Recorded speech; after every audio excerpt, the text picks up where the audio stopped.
जवाब नहीं हजरत। जो आप में यहाँ दादा बन चुके होंगे यहाँ, हाय हाय हाय वाह। वो इस चीज को समझेंगे। औलाद से ज्यादा मोहब्बत होती है औलाद की औलाद से। बोलो, अरे बोलते रहो यार। पोती पोतों से, बेटी से ज्यादा मोहब्बत होती है नवासी नवासों से। बोलो, नेचुरल बात है कि नहीं? अरे होता कि नहीं? बोलो जरा, होता है ना? नवासी नवासों से मोहब्बत बेटी से ज्यादा होगी। बेटी को रोना एक मर्तबा को बाप गवारा कर लेगा, मगर नवासी नवासे रोएंगे तो डांट खाना पड़ेगी बेटी को। बेटा रो जाए तो गवारा है, लेकिन पोती पोते रोएंगे तो दादा फिर बर्दाश्त नहीं करेगा। बेटे की धुनाई हो जाएगी कि बच्चों को क्यों रुला रहा है। बोलो बोलो, है कि नहीं? ओ भाई, ये तो आम दादाओं का हाल है। उस दादा की तो पूछ जो मेरे नबी का दादा है।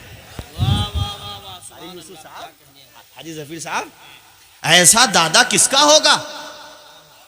अरे बेमिसाल हैं इस रिश्ते में। चूंकि वो ये फख्र कैसे कह सकते हैं कि कायनात में किसी का पोता ऐसा नहीं जैसा खुदा ने मुझे पोता दिया है। सरदारे कुरैश हैं, वो पूरे मक्का में सुबह सुबह यही चर्चा है हर तरफ कि कुछ तो हुआ है, मक्का में इनकलाब आ गया। घर जा जा कर के औरतें बता रही हैं, अरे आमना के घर ऐसा बच्चा हुआ है, हमने तो क्या तुमने नहीं देखा होगा, तुमने तो क्या तुम्हारे बाप ने नहीं देखा होगा, तुम्हारे बाप ने तो क्या किसी के बाप ने नहीं देखा होगा। बड़ा हसीन बच्चा है, मक्का शहर तो क्या अरब में ऐसा बच्चा नहीं हुआ। दूसरी बोली, पूरी दुनिया में ऐसा बच्चा ही नहीं हुआ है। पूरे मक्का में चर्चा है। सरदारे कुरैश के कानों तक ये बात पहुंची तो मुस्कुरा करके उठ खड़े हुए, मगर मोहब्बत से आंसू आ गए। आज जवान बेटे अब्दुल्लाह की याद आ गई। खुशी का मौका हो तो अपनों की बहुत याद आती है। मेरे साथियों, अब्दुल्लाह जो हमारे नबी के वालिदे माजिद हैं, जब मुस्तफ़ा शिकमे मादर में थे तभी वो तिजारत करने गए थे। वापस आते हुए मदीना शरीफ के पास उनका इंतकाल हो गया था। और एक विधवा औरत को पैदाइश के वक्त, डिलीवरी के वक्त पे सबसे ज्यादा जिसकी जरूरत महसूस होती है वो उसका शौहर होता है। वो ये चाहती है कि मैं मुज़्दए जाफिज़ा बच्चे की पैदाइश का सबसे पहले अपने शौहर को सुना दूं। आज हजरत आमना को कितनी याद आ रही होगी हजरत अब्दुल्लाह की। उनकी आंखों में फरते मसर्रत से कितने आंसू आ रहे होंगे कि काश अब्दुल्लाह मौजूद होते। और ये भी बताता चलूं, सरदारे कुरैश के चंद बेटे हैं, मगर सारे बेटों में सबसे अफजल अगर कोई बेटा था तो वो हजरत अब्दुल्लाह थे, जिनकी न शराफत का जवाब था, न नजाबत का जवाब था, न जनाबे वाला उनके अखलाक और किरदार का जवाब था। उनकी पेशानी में नूर मुस्तफ़ा चमका करता था। जिधर को गुजरते थे लोग देखने के लिए कतारों में आ जाया करते थे। चार पांचों उंगलियां बराबर नहीं होती। माँ बाप को सबसे प्यार होता है, मगर कल्बी रुझान किसी की तरफ ज्यादा होता, नेचुरली बात है। अब्दुल मुत्तलिब को भी सबसे ज्यादा अगर प्यार था तो अब्दुल्लाह से था। अब्दुल्लाह की आज बड़ी याद आ रही है। दरवाजे पे पहुंचे तो अब दिल का पैमाना आंखों से छलकने लगा। पैमाने सब्र लबरेज हो गया, आप दीदा हो गए। फिर दिल में ख्याल आया कि मैं अगर आमना के सामने जाकर के रोऊंगा तो वो सिनफे नाजुक हैं, वो खातून हैं, वो और ज्यादा रोएंगी। इसलिए आपने अपने आंसुओं को पूछा। उस मंजर को जरा अपने जहनों के करीब करो, ख्यालो फिक्र की राहों में उजाला फैल जाएगा। मेरे साथियों, नबी के आशिकों, जरा आलम तसव्वुर में पहुंचो उस मौके पर और उसको महसूस करने की कोशिश करो कि एक दादा खड़ा हुआ है जिसका पोता ऐसा है कि कायनात में किसी का पोता नहीं। उसके सर से उसके वालिद का साया उठ चुका है। उस बच्चे के, वो बच्चा यतीम पैदा हुआ है। जरा सोचिए आप, हजरत अब्दुल मुत्तलिब दरवाजे पे खड़े हैं, आंसू हैं कि थमने का नाम नहीं लेते। फिर आपने जब्त किया, सब्र किया, वो सब्र का दामन थामा, अपने आंसुओं को साफ किया। अंदर पहुंचे तो सामने हजरत आमना इंतजार कर रही थी सरदार कुरैश का। करीब गए, कहा बेटी आमना, जिधर से आ रहा हूं मेरे पोते ही का तस्करा हो रहा है, जिधर से गुजरा हूं सब मुझे मुबारकबादियां दे रहे हैं। ए बेटी आमना, जरा मुझे मेरा पोता दिखा दे, उसका जलवा दिखा दे। आखिर क्या वजह है कि हर तरफ उसी का चर्चा हो रहा है। मेरे नबी सूफ के कपड़े में आराम फरमा थे, ऊपर से हजरत आमना ने चादर को जेबतन कर दिया था। हजरत आमना को उस वक्त अपने शौहर की याद आई। अब्दुल मुत्तलिब समझ रहे थे, मगर आपने तस्करा इसलिए नहीं छेड़ा कि बात छिड़ेगी तो आमना बहुत रोएंगी। आपने सर पे दस्ते शफकत रखा। सुसर बाप दाखिल होता है मेरे साथियों। हजरत सैयदा आमना अपने सुसर को बाप का रुतबा दिया करती थी। ये कौम की बेटियों को पैगाम पैगाम है कि जब तुम दुल्हन बन के अपने शौहरों के घर पे जाओ तो अपने ससुर के साथ वो बर्ताव करो जो हजरत आमना ने अब्दुल मुत्तलिब के साथ किया है। और इसी तरह से शौहरों के माँ बाप को भी इसमें एक पैगाम है कि अगर तुम्हारे घर पे किसी की धी बेटी दुल्हन बन के आए तो उसके साथ वैसा बर्ताव करो जैसे सरदार कुरैश ने हजरत आमिना के साथ किया है। मचल के बोलो जरा बुलंद आवाज से सुभान अल्लाह। आप सुनते रहोगे, तकरीर भाइयों आगे बढ़ती रहेगी। वक्त को मत देखो, अब तुम घड़ी को मत देखो, सुहानी घड़ी को देखो। अब तुम टाइम को मत देखो, मदीने वाले आका के जिक्र को देखो। सरदार कुरैश ने कहा, बेटी आमना जरा मुझे मेरे पोते का जलवा तो दिखा। सूफ के कपड़े में मुस्तफ़ा आराम फरमा है। रुखे वद्दुहा से जब चादर को हटाया, मुस्तफ़ा की तरफ पहली निगाह दादा की पड़ी तो अल्लाह की कसम उस कैफियत को ना तो नज़म में बयान किया जा सकता है, ना नसर में बयान किया जा सकता है, ना कोई खतीब हक़ खिताबत अदा करते हुए उसको बयान कर सकता है। वो कैसी कैफियत थी, वो कैसा रूहानी मंजर था, कैसी सुहानी घड़ी थी यार। मुझ जैसा अदना तालिबे इल्म कैसे बयान कर सकता है। बस ये समझ लो कि आला हजरत ने जो कहा सच कहा। जिस सुहानी घड़ी चमका तैबा का चांद, उस दिल अफरोज़ साद पे लाखों सलाम। दादा ने जब अपने पोते को देखा, आए है मेरे आका का चेहरा है, उनके लबों को देखा तो वो होंठ है मुस्तफ़ा के, पतली पतली गुले उसकी पत्तियां, उन लबों की नज़ाकत पे लाखों सलाम। और मेरे आका ने अपने, जब दादा जान ने मुस्तफ़ा के सीने पे मोहब्बत से अपना प्यारा हाथ रखा, प्यार से आका के सीने पे जब दादा ने हाथ रखा, मुस्तफ़ा ने अपनी आंखों को खोला और आंखों को जब खोला, मुस्तफ़ा दादा को देख के मुस्कुरा रहे हैं। अपने और हमारे बच्चों पे कयास न करना, ये न कहना कि मौलाना तौसीफ रजा गुलू कर रहे हैं, बड़ा चढ़ा करके बयान कर रहे हैं। जरा सा बच्चा दादा को देख के कैसे मुस्कुरा सकता है? नादानो, वो हमारे और तुम्हारे बच्चे हैं जिनमें शूर नहीं होता। वो आमना के लाल, वो आमना के लाल हैं, वो अनी से बेकसा हैं, नबियों के सरदार बन के आए हैं। दादा को देखा तो हुजूर मुस्कुरा गए, इतना प्यार आया दादा को, उठा लिया, सीने से लगा लिया। आप दीदा हो के कहा, बेटी आमिना अब हमारे गम दूर हो जाएंगे। आमिना दिल में कह रही हैं, सरदार कुरैश सिर्फ हमारे ही गम दूर न होंगे, सारी इंसानियत के गम दूर हो जाएंगे। ये बड़ी अजमतों वाला बच्चा है, ये बड़ी बरकतों वाला बच्चा है। लोग कहते हैं मीलाद क्यों मनाते हो? अरे नादानो, हुजूर का जिक्र करने से बेचैन दिलों में चैन आ जाता है। मेरे आका का जिक्र करने से बेज़बान चुड़ियों भी सुभान अल्लाह की सदाएं बुलंद करने लगती हैं। समंदर की चूटियां मुस्तफ़ा से मोहब्बत, समंदर की मछलियां मुस्तफ़ा से मोहब्बत करती हैं, सुराखों की चूटियां मुस्तफ़ा से मोहब्बत करती हैं, शाखों के परिंदे मुस्तफ़ा से मोहब्बत करते हैं, आसमानों की मखलूक़ात मुस्तफ़ा से मोहब्बत करती हैं। वो कौन है जो मेरे नबी से प्यार नहीं करता है? हर कोई मेरे नबी से प्यार करता है। दादा जान अपने पोते को चूम रहे हैं और कोई खामोशी से सरगोशी कर रहा है। कारी साहब शेर सुनिए, मरहबा फ़ख्रे फलक फ़ख्रे ज़मी आया है, खाक पर माली के अर्शे बरी आया है, गम से रोती हुई दुनिया को हंसाने के लिए पे करे रहमो करम खंदा जबी आया है, पे करे रहमो करम खंदा जबी आया है, और पे करे रहमो करम खंदा जबी आया है।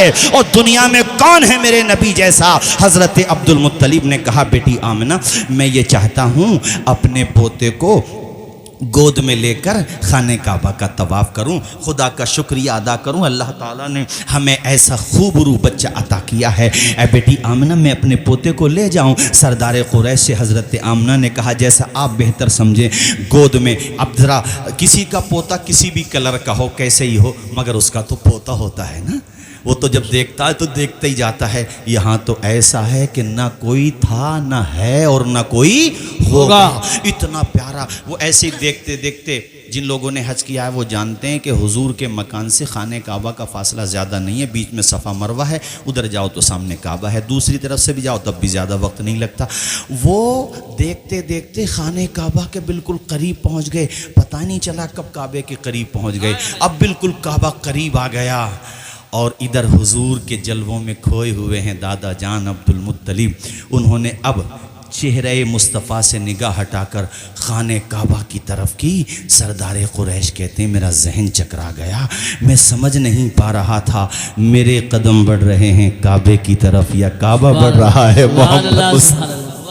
नारे तकबीर, नारे रिसालत, नारे गौसियत, मसलके आला हजरत, जश्न ईद मिलादुन नबी।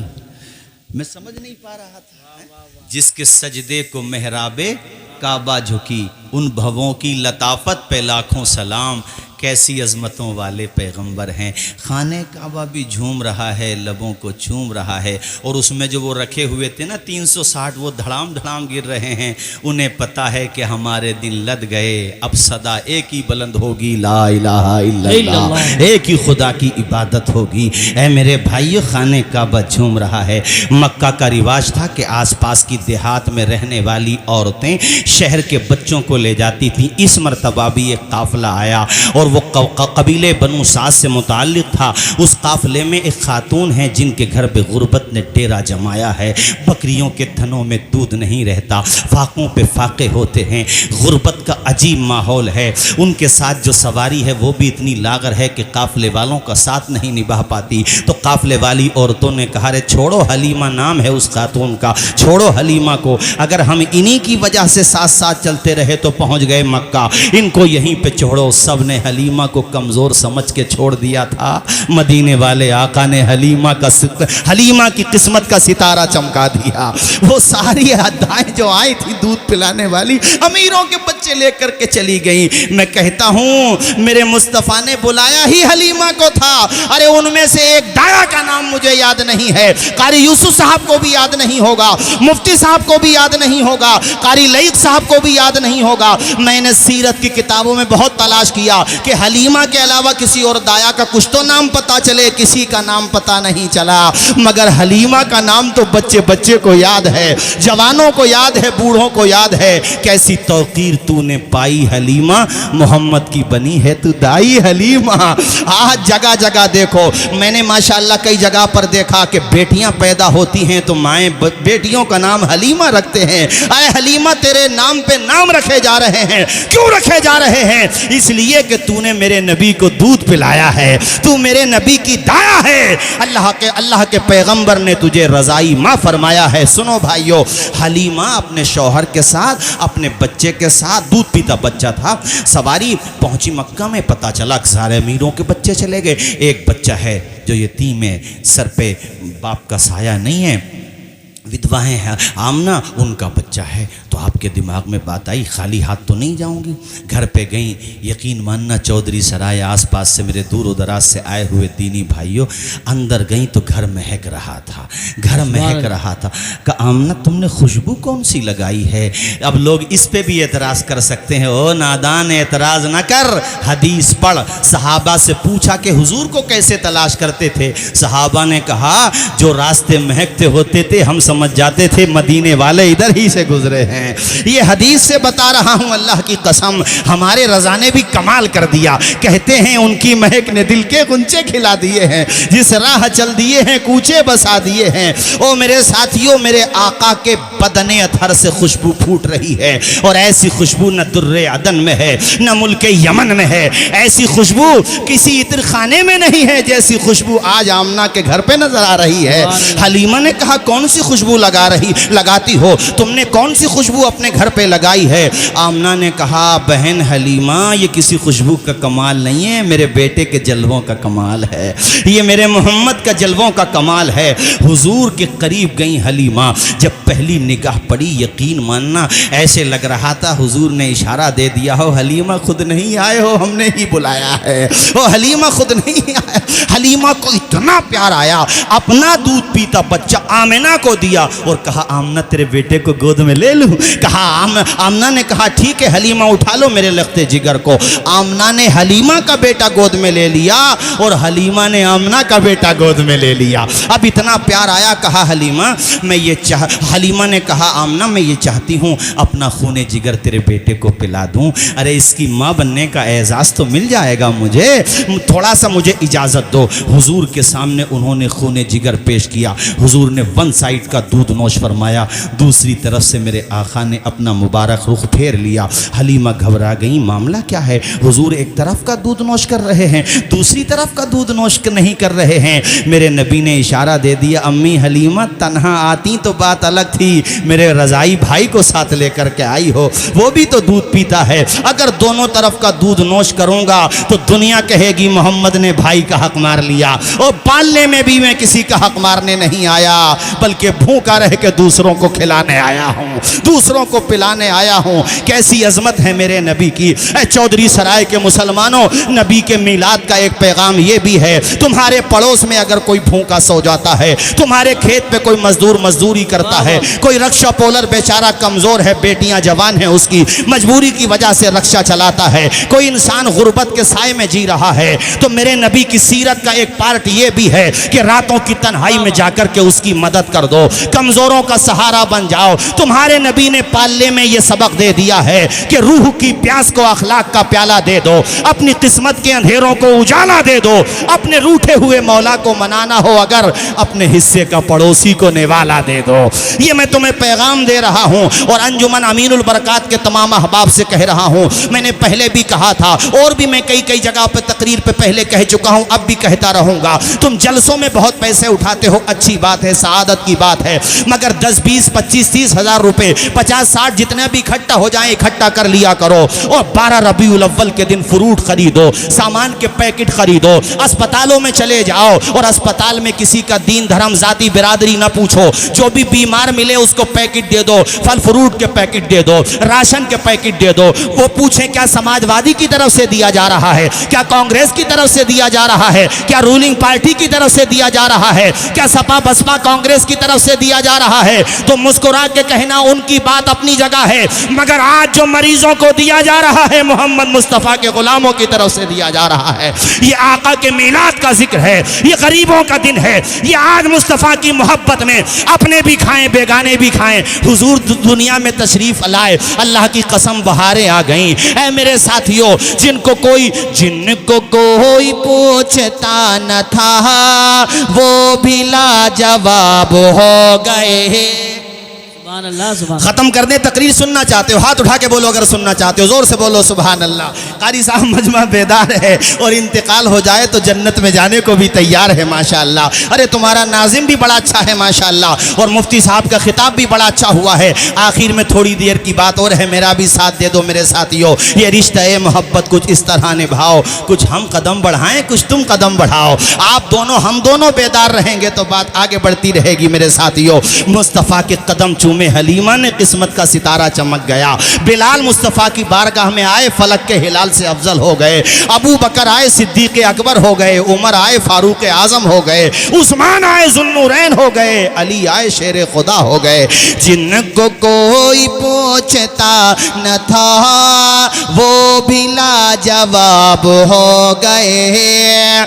जिनको कोई पूछता न था वो भी लाजवाब हो गए। मुस्तफ़ा के पाँव चूम के ज़र्रे आफ़ताब हो गए।